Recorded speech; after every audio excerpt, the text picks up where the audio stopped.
Prezados irmãos, paz do Senhor Jesus, aqui estamos mais uma vez para iniciarmos o nosso culto de ensino.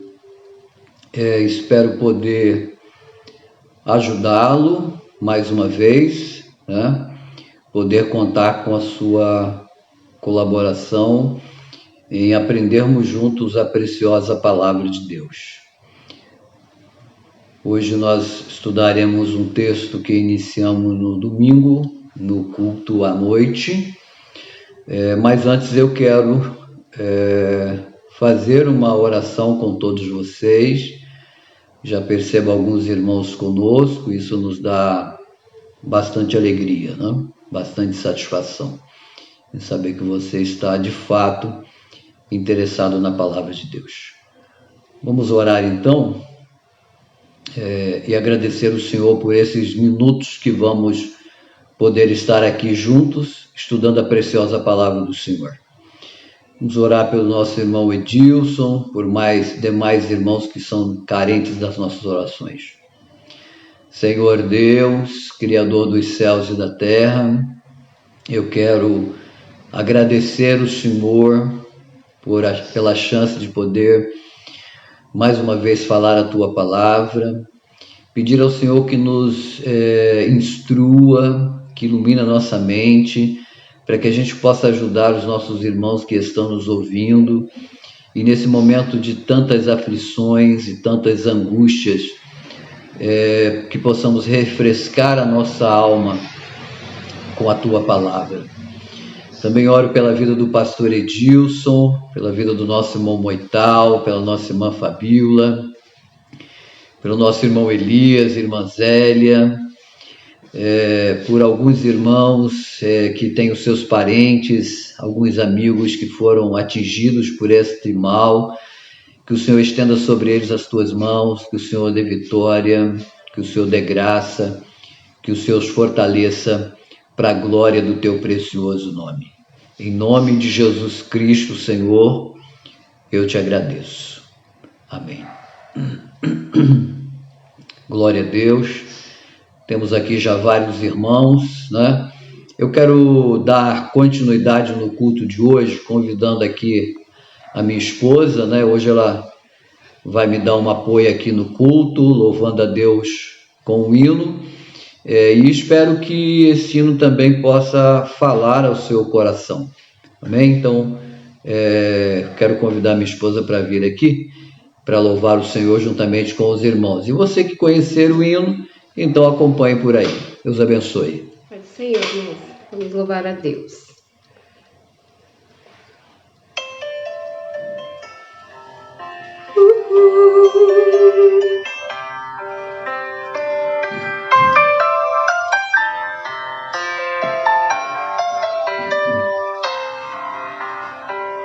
Tá chorando porque se você tem um Deus que cuida de você e jamais te esqueceu, Ele sabe de tudo que você tá passando e mandou te dizer que Ele tá cuidando.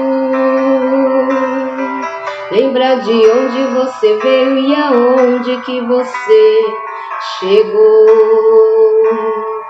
Lembra de todos os livramentos que você já passou.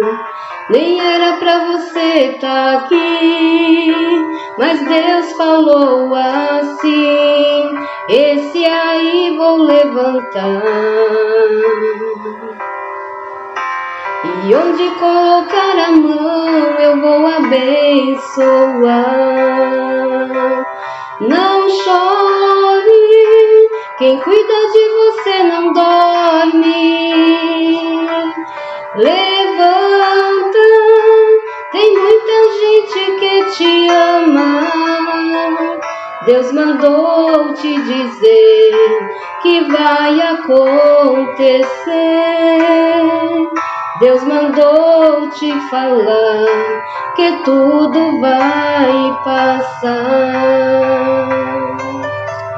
Glória a Deus, aleluia.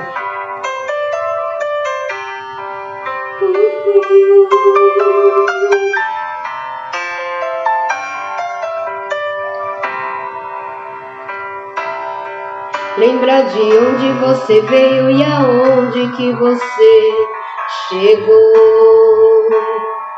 Lembra de todos os livramentos que você já passou. Nem era pra você estar aqui, mas Deus falou assim: esse aí vou levantar. E onde colocar a mão eu vou abençoar. Não chores, quem cuida de você não dorme.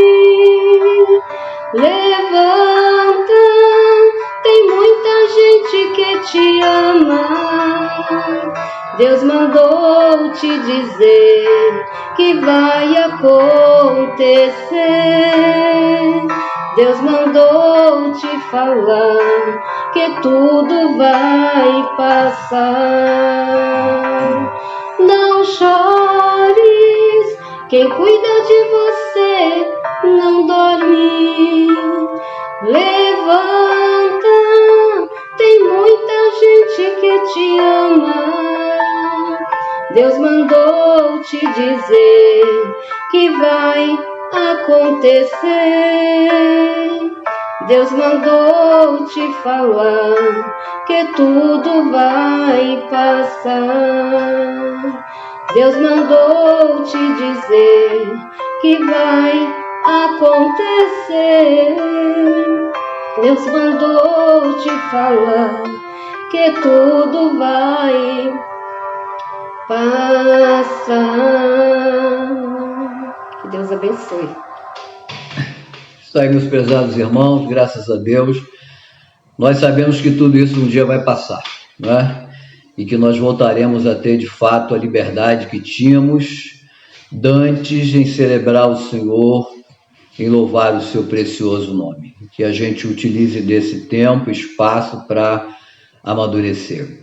Abra sua Bíblia no Evangelho de São Mateus, no capítulo de número 5, do verso de número 7 ao verso de número 12. Eu vou ler juntamente com os irmãos esse texto, um texto muito importante, para que você se contextualize.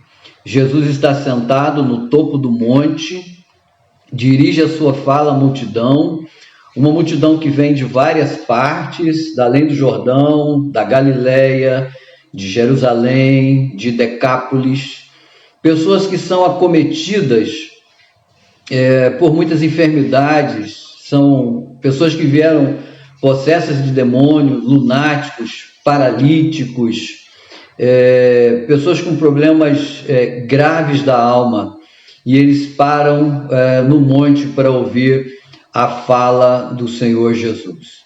E nesse sermão do monte de Jesus, a gente vai ver que ele passa a falar sobre um caminho que essas pessoas deveriam seguir para solucionar todas as questões, para amenizar os problemas que a vida os produziam.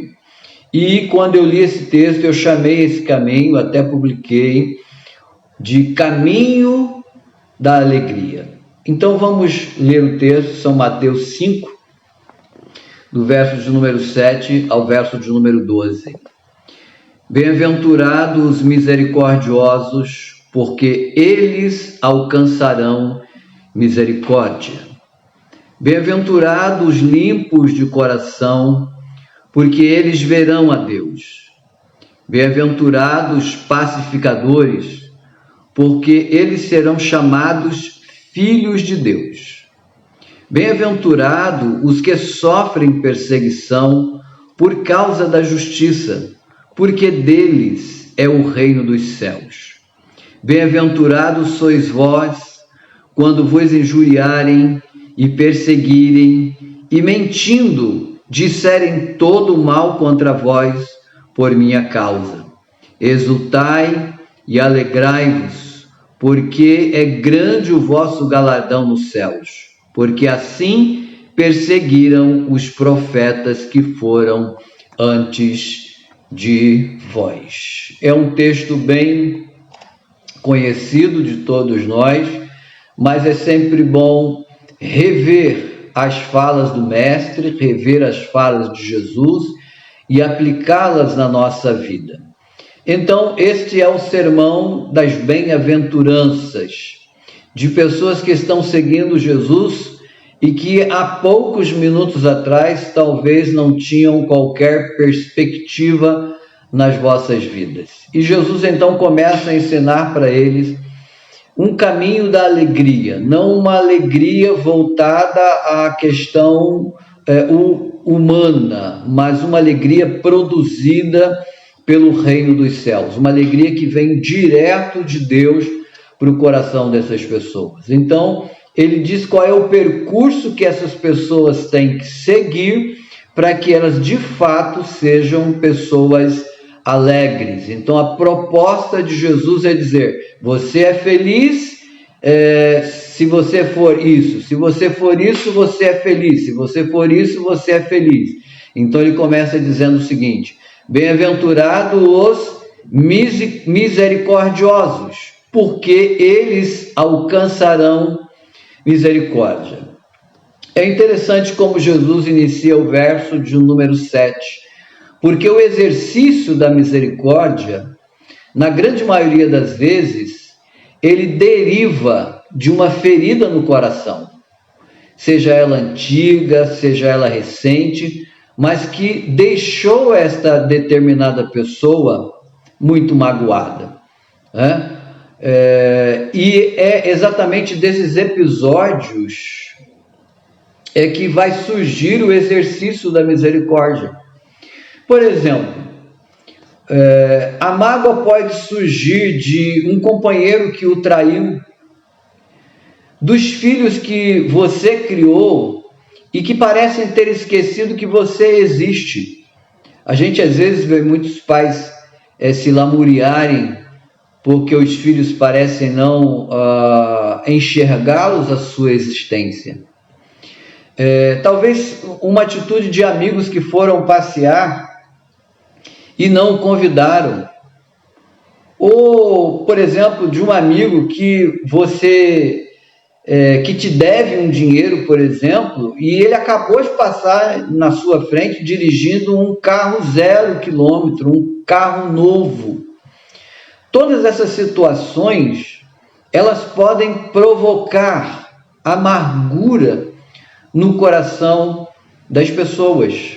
E nós precisamos estar atentos, porque essas questões também podem provocar algum tipo de amargura em nosso coração. Diante de todas essas situações, a pergunta que eu faço é: qual é a decisão que eu devo tomar? Jesus diz aqui de forma muito clara que eu devo ser misericordioso. E para ser misericordioso, eu faço uma pergunta a mim e a você. Eu devo deixar que essas feridas se transformem em ódio? Porque à medida que a gente passa por alguns episódios, algumas experiências, se a gente não tomar cuidado, essas feridas vão se tornar em ódio. Eu vou me vingar? Eu devo alimentar, por exemplo, algum tipo de sentimento? São perguntas que eu faço quando sofremos algum tipo de amargura na vida. Vou permitir que isso me destrua totalmente? Então, como eu devo lidar com as minhas feridas? Como eu devo lidar com elas? Certo escritor disse que estar junto de uma pessoa ressentida é acariciar um cão rosnando. Me parece que para ele isso tem a mesma conotação. Então, Jesus ensina no topo do monte, sentado com essas pessoas, que a misericórdia é a escolha que pode tornar todos livres. Então, quando eu sofro todas estas investidas que deixam o meu coração amargurado, o conselho de Jesus para o caminho da alegria é exercer a misericórdia.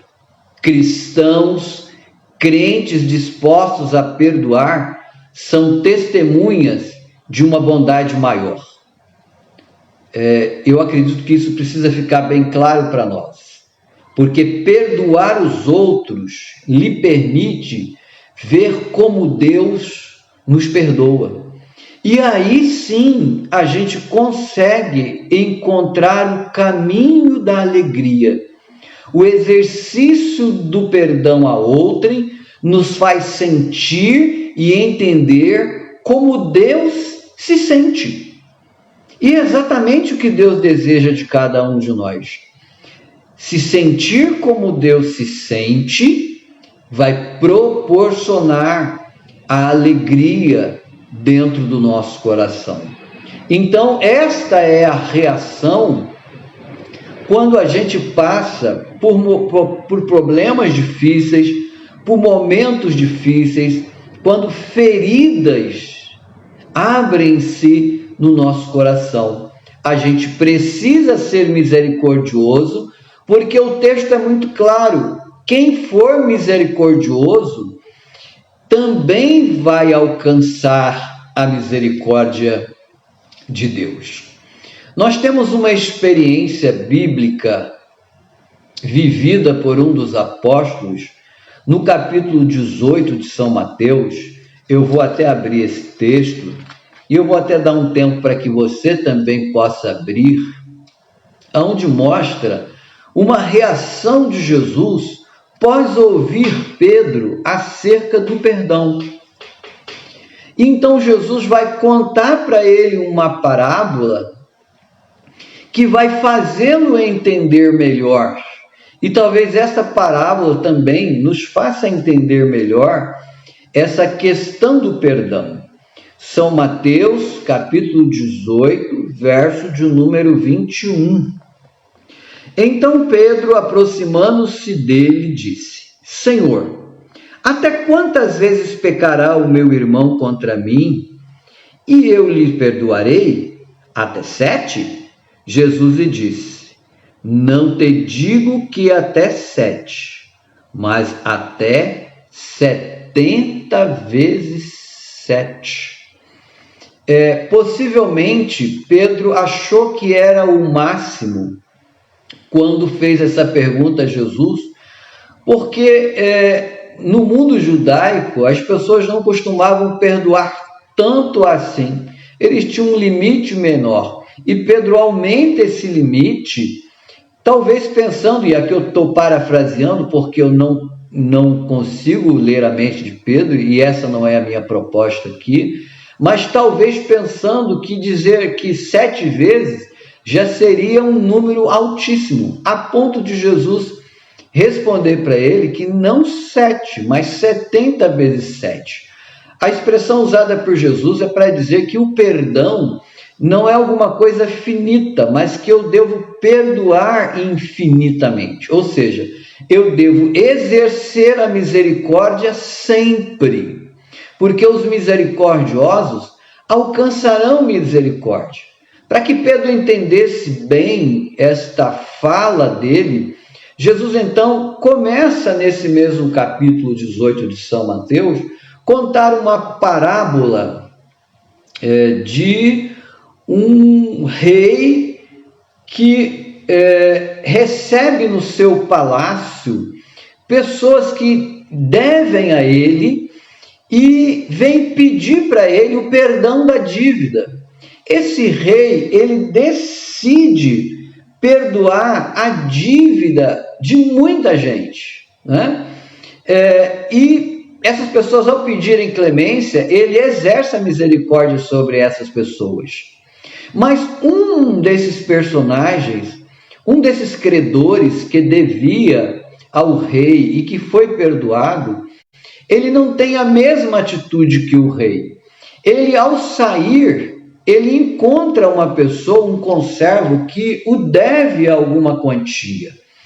E ao ouvir o seu conservo pedir misericórdia que o perdoasse, ele decide não exercer esse perdão. Tudo isso está em São Mateus, no capítulo de número 18.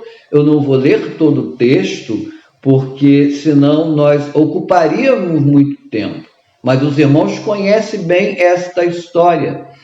Quando a notícia de que chegou ao rei deste servo em que ele havia perdoado a dívida, e este sucessivamente não perdoou a dívida do seu conservo, o rei ficou muito indignado com aquilo.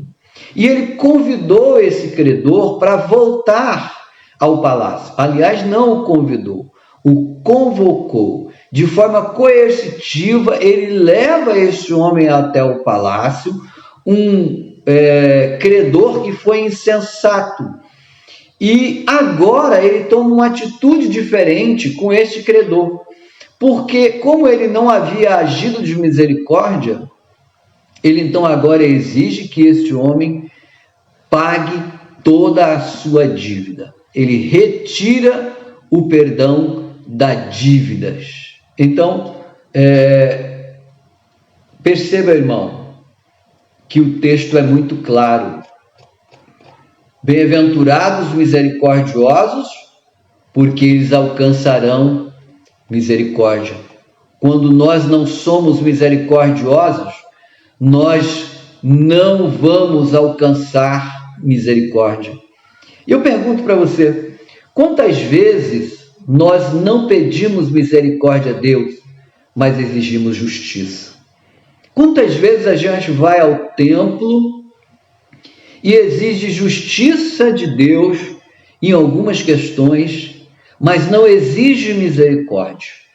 Mas nesse sermão do monte, sentado com Jesus no topo desta montanha, a gente está aprendendo com o Mestre que a gente precisa ser misericordioso, que a gente precisa exercer o perdão, ainda que isso muitas vezes não seja uma tarefa simples de se fazer. Agora eu pergunto, como podem pessoas que recebem perdão por uma dívida impagável não serem capazes de perdoar uma dívida tão diminuta? Como nós cristãos, que recebemos o pagamento de uma dívida que nós não podíamos pagar, todos nós estávamos destinados à perdição eterna.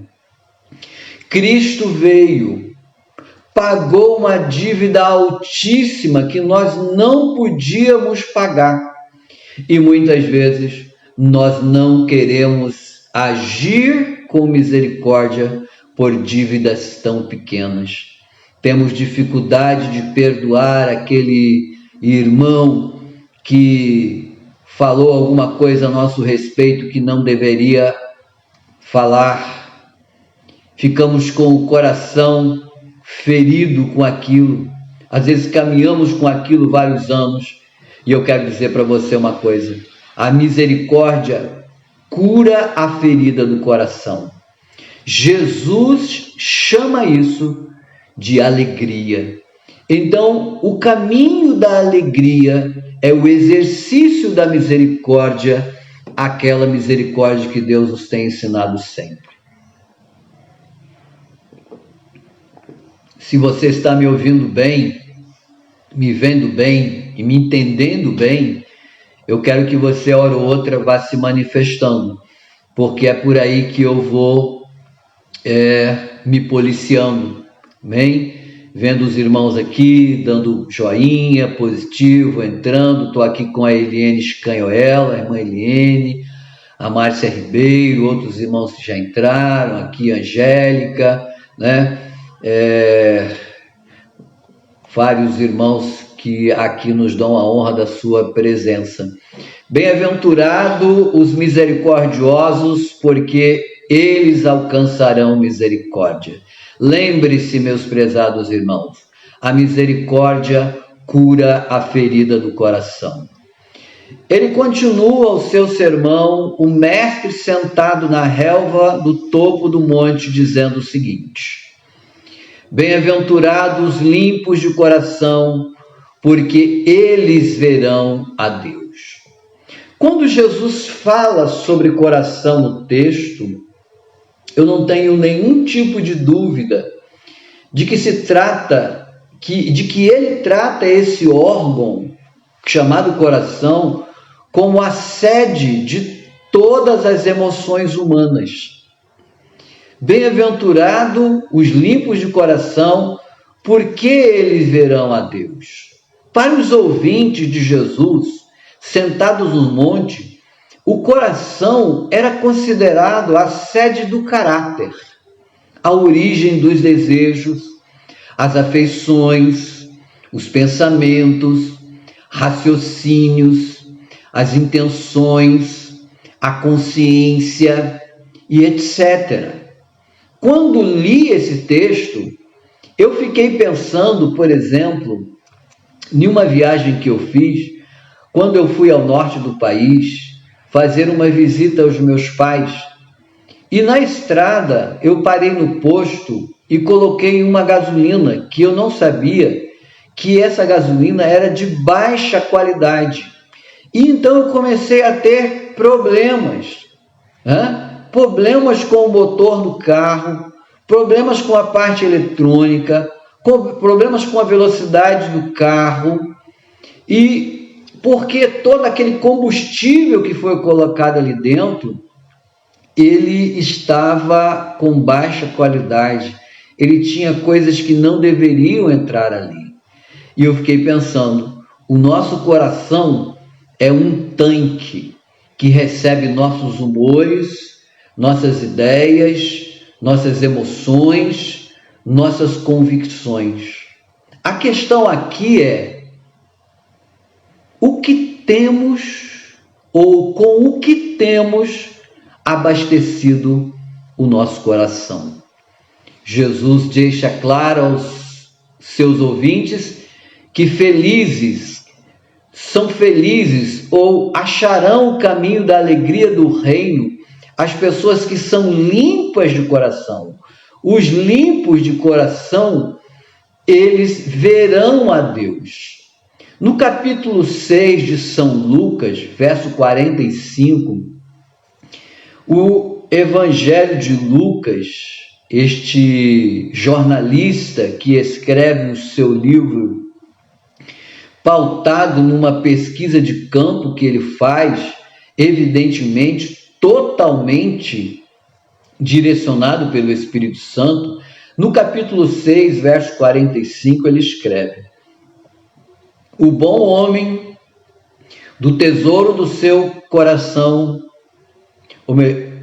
tira o bem, o homem mau do seu coração tira o mal, pois do que há em abundância no coração, disto fala a boca. E aí a gente vai fazer perguntas, ou posso fazer uma pergunta acerca de o que eu tenho colocado dentro deste meu coração.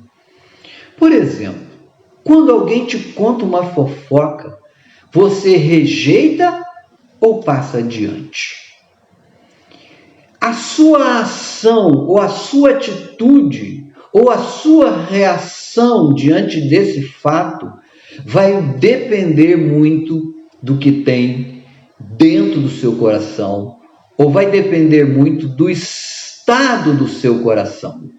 O estado do seu coração vai abrigar ressentimentos ou vai dar graças a Deus por tudo. Então, por isso que a Bíblia nos ensina, o Senhor Jesus, no Sermão do Monte, diz assim: felizes, alegres são as pessoas que têm o coração limpo, que são capazes de rejeitar propostas como essa que eu acabei de falar. Quando encontramos a alegria permanente que vem de Deus, o deleite sagrado ele é colocado dentro do nosso coração.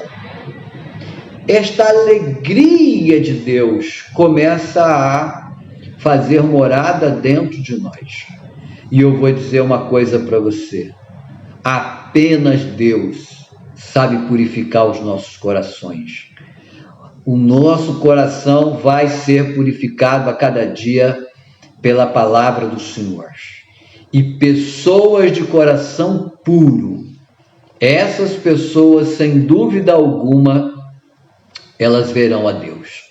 Porque é exatamente essa promessa que Jesus está fazendo no topo do Sermão do Monte, próximo ali à região da Galileia.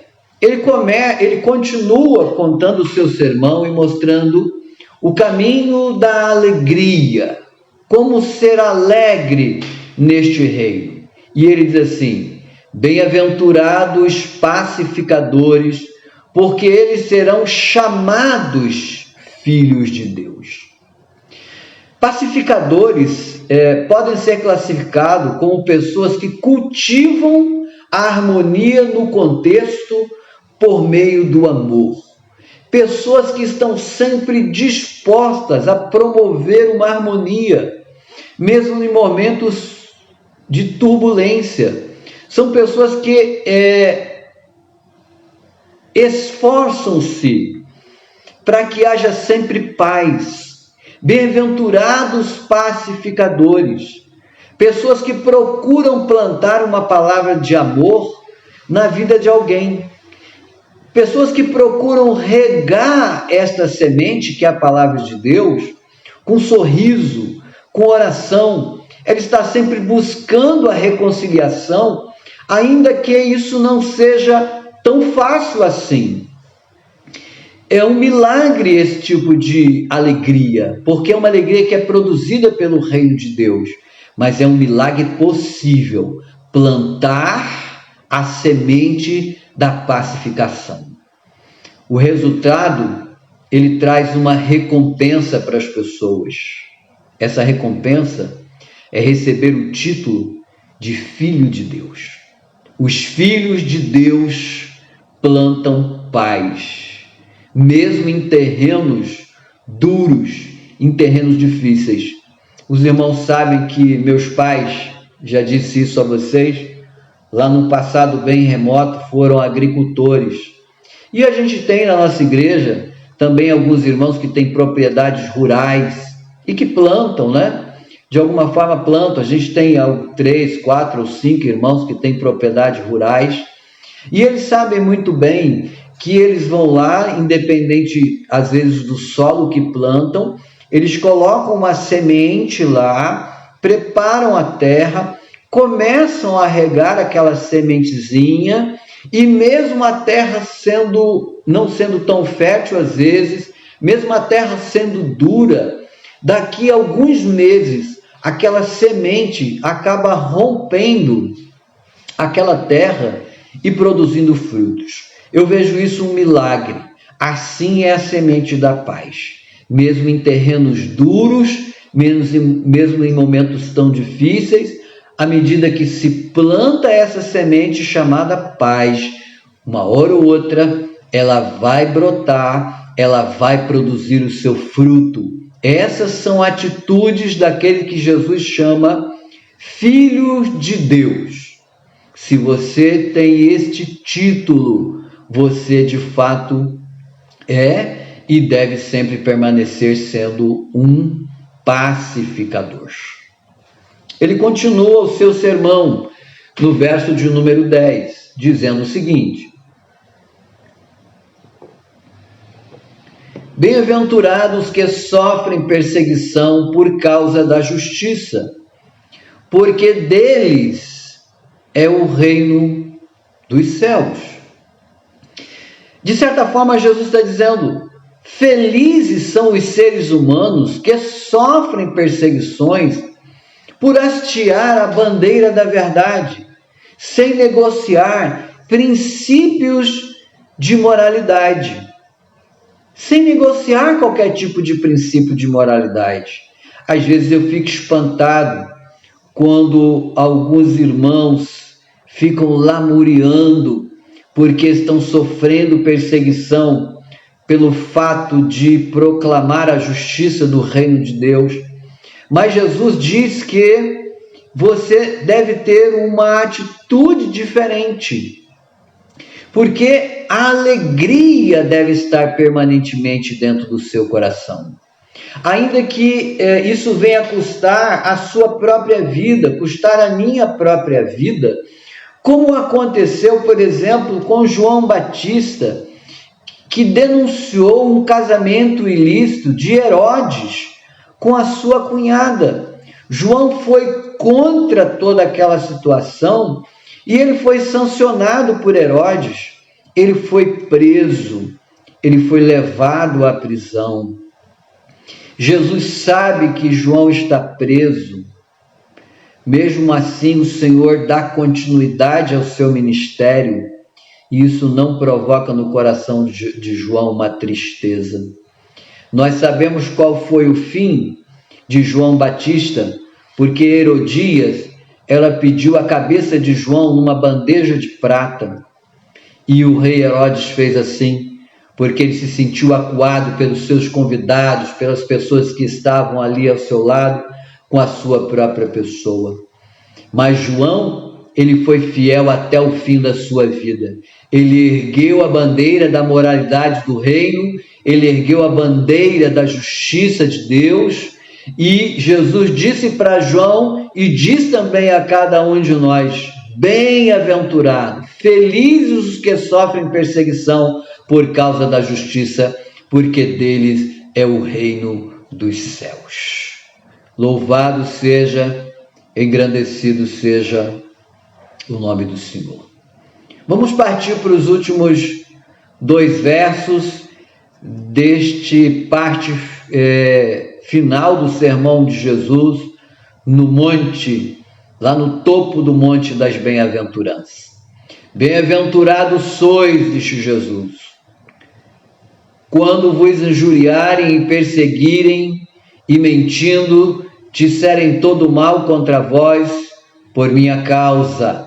Perceba que a perseguição e as injúrias e as mentiras precisam e devem estar ligadas à causa, ao nome do Senhor Jesus.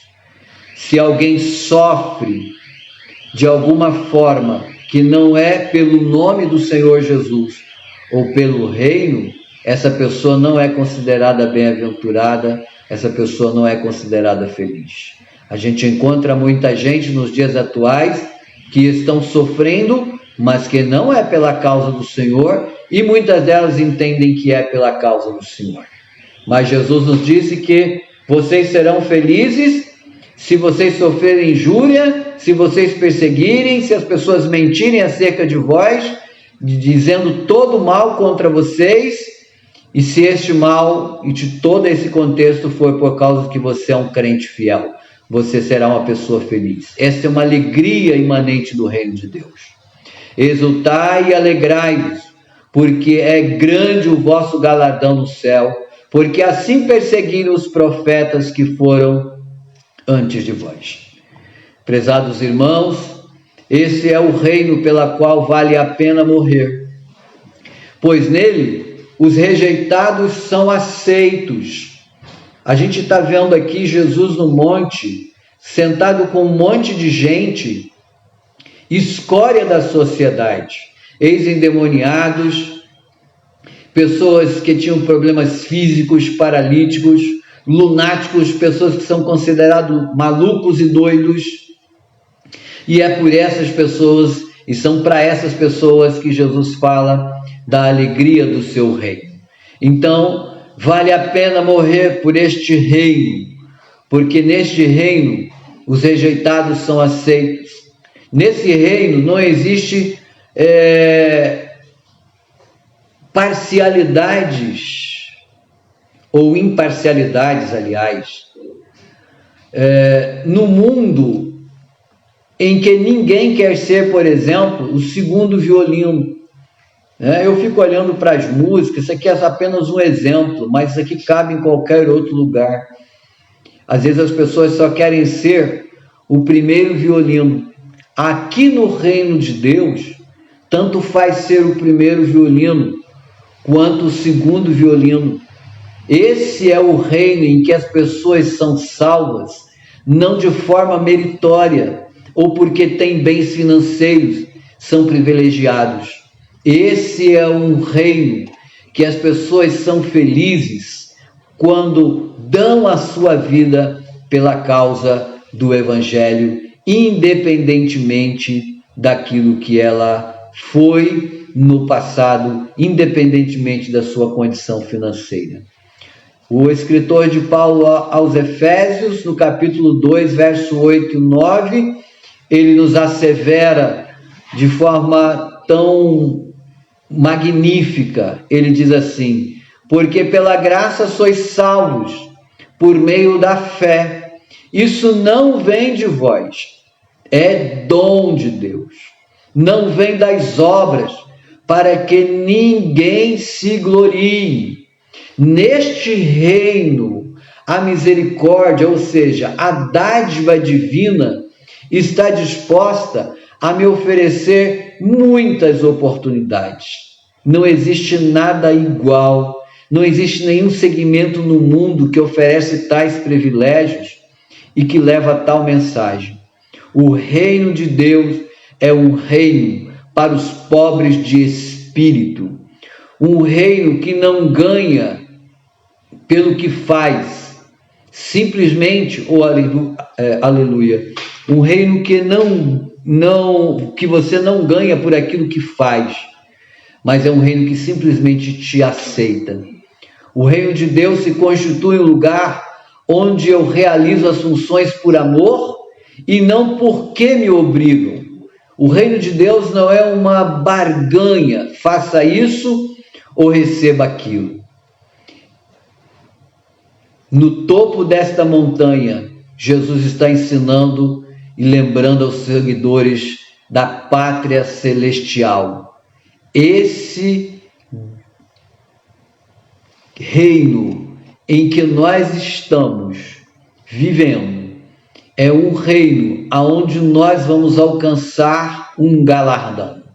Exultai, alegrai-vos, porque é grande o vosso galardão. O vosso galardão é grande. O apóstolo Paulo comparou, o apóstolo João comparou o reino dos céus a um tesouro inigualável. Ele comparou a cidade santa como uma noiva ataviada para o seu marido. E Jesus está dizendo que é grande o vosso galardão nos céus. A cidade santa, ela é como uma noiva ataviada ao seu marido. É o que diz o livro do Apocalipse, no capítulo número 21, verso 1 a 5. E vi um novo céu, uma nova terra, pois o primeiro céu e a primeira terra passaram, e o mar já não existe. Vi também a cidade santa, a nova Jerusalém, que de Deus descia do céu, da parte de Deus, ataviada como uma noiva adornada para o seu noivo. Então ouvi uma grande voz que vinha do trono, dizendo: eis o tabernáculo de Deus com os homens. Deus habitará com eles. Eles serão povos de Deus, e Deus estará com eles. Ele enxugará dos olhos toda lágrima, e a morte já não existirá. Já não haverá luto, nem pranto, nem dor, porque as primeiras coisas passaram. E aquele que está sentado no trono disse: eis que faço nova todas as coisas.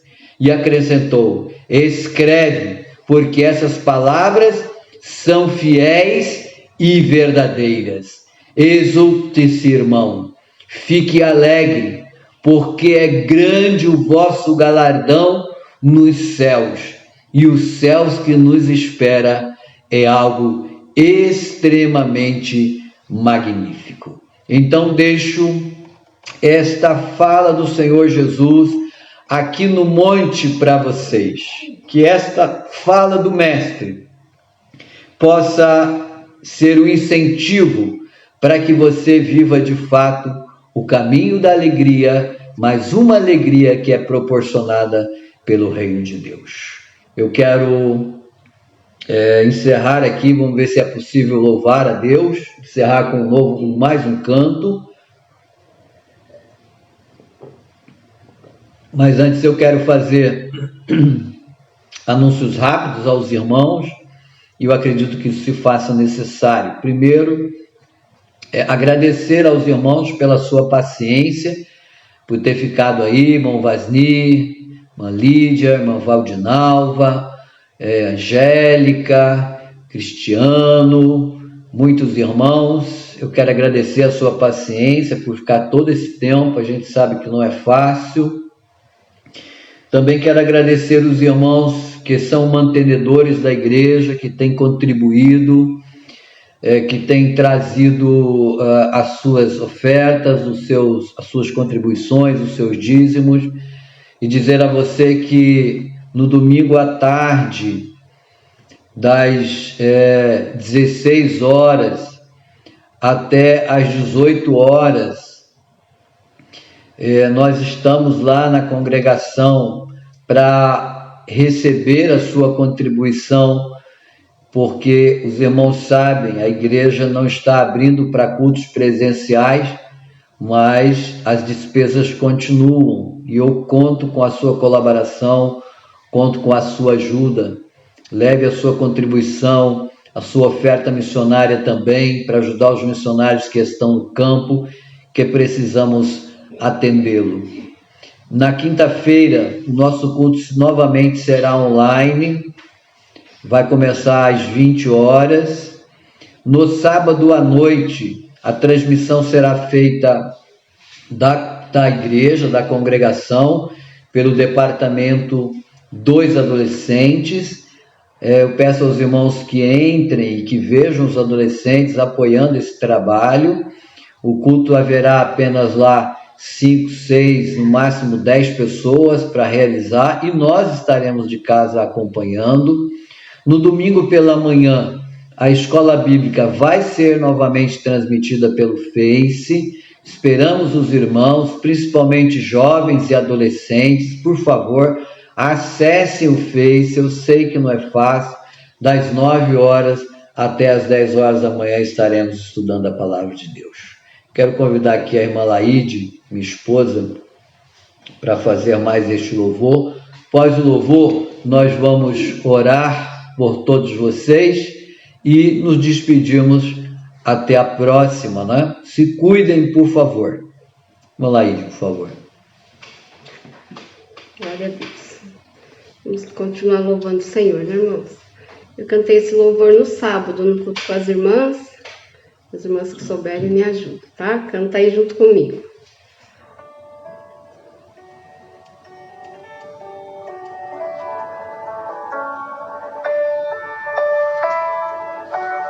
Glória a Deus, aleluia.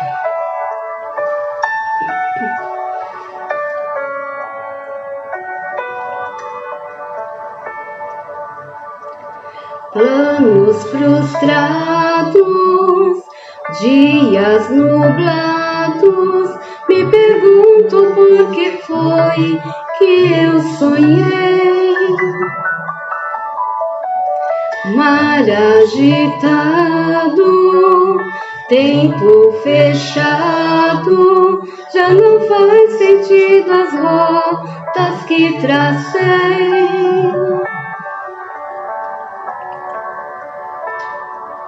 Mas o dono deste mar também é meu dono.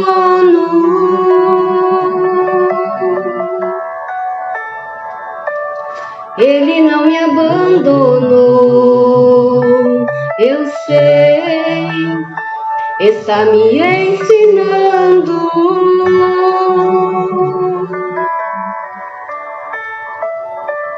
Me ensinando a depender, me ensinando a confiar e até a perceber quando é hora de parar.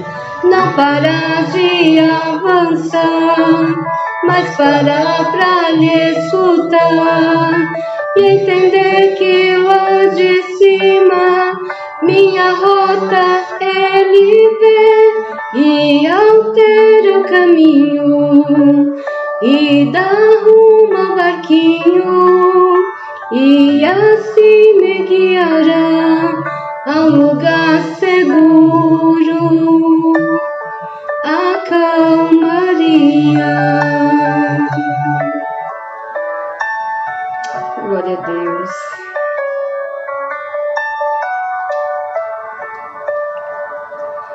Tenho a promessa de quem não erra, que do outro lado sim eu chegarei. Não estou sozinho, tenho comigo a quem nada lhe resiste, pois é rei. Sim, o dono deste mar também é teu dono.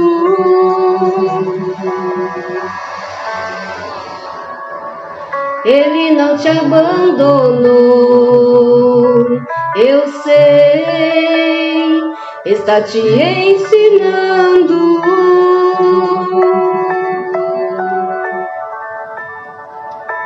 Te ensinando a depender, te ensinando a confiar e até a perceber quando é hora de parar. Não parar de avançar, mas parar pra lhe escutar e entender que lá de cima tua rota ele vê e altera o caminho e dá rumo ao barquinho e assim te guiará ao lugar seguro, a calmaria.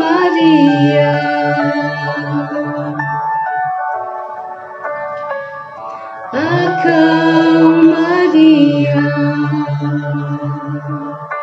Aleluia, que Deus abençoe os irmãos.